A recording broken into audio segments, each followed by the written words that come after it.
Now, how much is your life worth? Is it negotiable?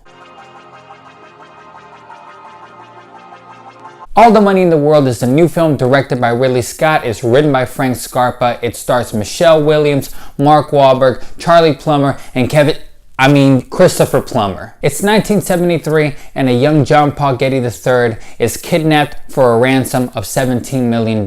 His mother, now separated from the Getty clan, has no money and looks for the grandfather for some help, the great and richest man in the world, John Paul Getty. Much to her disappointment, John Paul Getty refuses to pay a dime of that money, and he hires an ex-CIA agent played by Mark Wahlberg to find the kid and bury this case. Now, we'll talk about the drama behind the scenes of this film a little later. Let's talk about the great things in this movie. One is the acting. Michelle Williams does it again. As usual, you can't even be surprised that she keeps on knocking out great performance after great performance after great performance, but she continues to surprise again and again and again. How the family continues to hustle her out of everything she has, even her family, even her children, and she can keep a head on her shoulders and keep a straight face and stay focused. It's actually pretty inspiring to watch. Mark Wahlberg is actually pretty solid in this movie. He still has that Boston street tough thing going that I don't think fully works with the character, but he is a lot more believable here than he is playing a teacher in The Happening. Charlie Plummer playing the young Getty is pretty solid too, although he is just relegated mostly to just playing this weak victim, being scared and tortured all the time. Now, everybody probably thought that this was going to be Michelle Williams' movie to carry all the way through to the finish line, but to everyone's surprise, I have to say that Christopher Plummer owns this movie completely and just takes over it from everybody else. He brings this naturalistic evil and wisdom to Getty that I don't believe that the original actor that was cast in this part would have been able to pull it off, especially when everybody was probably focused so much on the makeup. Plummer doesn't need any makeup. He is in the right age to play Getty. He is the right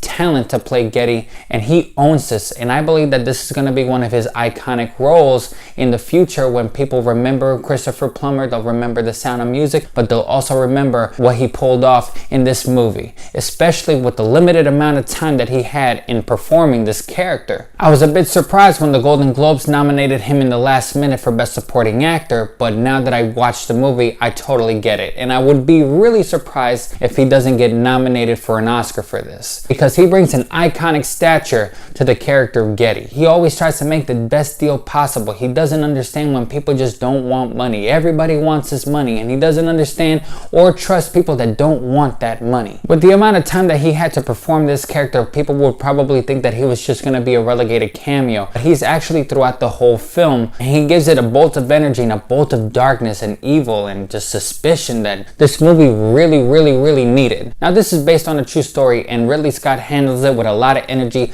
just like he did with American Gangster. You see the pressure that the young mother has to go through, not only from the Gettys, not only from the kidnappers, but the media, the paparazzi constantly stalking her, following her. She can't even get into the car. They'll jump into the front of the car just to take pictures, snapshots, anything of her. They push her, they annoy her, they assault her, they demand to see tears because they don't believe that the mother would not cry when she's just trying to stay strong for her kids. What I find a surprise is how the first half of this movie actually has quite a bit of a dark sense of humor to everything. People don't take the kidnapping very seriously. They think that it's just a hoax. They think it's fake for him to try to get some money. Even the kidnappers kind of have a little joke here and there too. But when things start hitting up, that's when things get dark. And when things get dark, it gets very violent, very fast, very dangerous. Another thing that I found very interesting in the storyline of this movie is not only do we focus on John Paul Getty's point of view, the mother's point of view, but we also see one of the kidnappers' point of views played by Romain Duris, who actually becomes kind of close to the young Getty. Yeah, sure, he kidnaps him and he wants money, but he sees that he's just a young boy and he wants to look after him and he doesn't want him to get hurt. He just wanted this to be a simple transaction. If we take him, you give us money, we'll give him right back. But when things get a little dark, he starts worrying for the kid and starts trying to communicate as much as he can to the mom to do something about it. It's a direction I didn't see coming from this movie. This movie's a nail biter, but it's a realistic, grounded nail biter. Not no action scenes, not no explosions or gunfights. Now, other than Christopher Plummer, we have to give a lot of credit to Ridley Scott. A lot of respect. There are only 2 directors that I know that can be able to pull off dropping 2 movies at the same year, and one of them is Spielberg and the other one's Ridley Scott. Ridley Scott is 80 years old and he put out a summer blockbuster in Alien Covenant, and he also was dropping this on Christmas time. Now everybody knows that originally it was supposed to be Kevin Spacey playing John Paul Getty. After all the allegations of sexual assault claims, Ridley Scott did not want him to taint this movie, for him to be a part of this movie, to hurt this movie after all the hard work that everyone put in this movie. So he did something unprecedented for a director of his stature and his age. He decided to do reshoots, last minute reshoots, after a completely different casting of Christopher Plummer. 8 days to shoot, and had a little bit over a month before the movie got released. And he pulled it off. Granted, I did see a little bit of green screen with some of the performances from Plummer, but he pulled it off. And I'm glad he pulled it off, because he gave us one of the best Christopher Plummer performances that we probably didn't even deserve, but we got it and we're happy for it. All in all, this is a great nail-biting thriller with great performances from Michelle Williams and Christopher Plummer, great directing from Ridley Scott, and something historic that he's never done before with the last-minute reshoots that pulled off something great and fantastic. I'm gonna give All the Money in the World